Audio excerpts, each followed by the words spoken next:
Nos âmes oubliées de Stéphane Alix.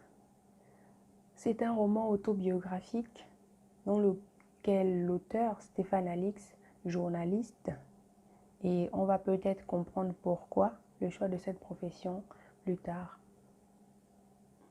Donc Stéphane Alix, journaliste, décide durant une bonne partie de sa vie de faire des recherches sur les pans de son existence oubliée. Parce que c'est un homme mal dans sa peau, c'est un homme qui baigne dans un certain mal-être qu'il n'explique pas. Parce que selon lui, sa vie va plutôt bien, il a une épouse qu'il aime, il a un métier qu'il fait avec passion. Il n'a pas de raison apparemment d'être malheureux, mais pourtant, il a tout au fond de lui comme une sensation de déchirement. Il faut rappeler que son frère est mort à l'âge de 30 ans quand il était en Afghanistan. Et Stéphane Alix était présent et il a dû encaisser ce choc, cet événement douloureux et traumatisant. Ce qui fait que durant une bonne partie de sa vie, il a toujours eu l'impression que c'était à cause de cet événement qu'il se sentait très mal dans sa peau. Alors qu'en réalité, il lui fallait fouiller encore bien plus profondément pour trouver d'autres événements, d'autres épisodes traumatiques de son existence.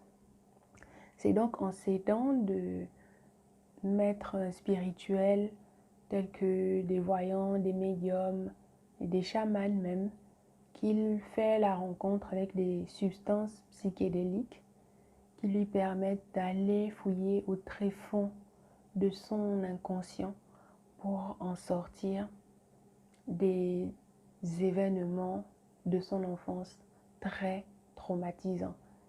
Et il finit par comprendre la raison pour laquelle il a fini par les oublier. D'où le titre du livre, Nos âmes oubliées. En effet, il ne se souvenait pas d'une bonne partie de son enfance et il n'a jamais compris pourquoi. C'est donc en faisant cette introspection à l'intérieur de lui qu'il comprend pourquoi.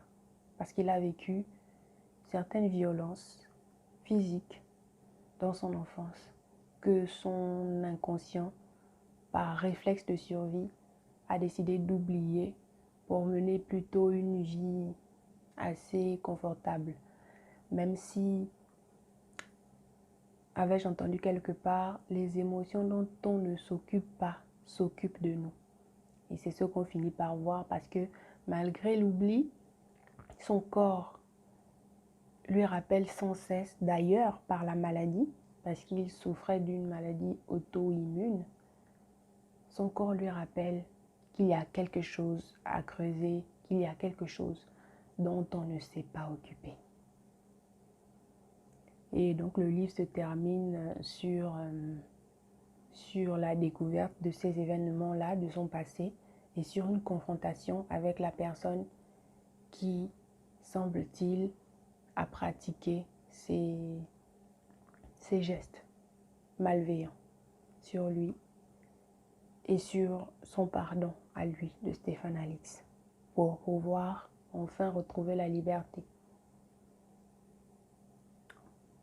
Voilà. Pouvoir enfin retrouver la paix surtout, la paix intérieure.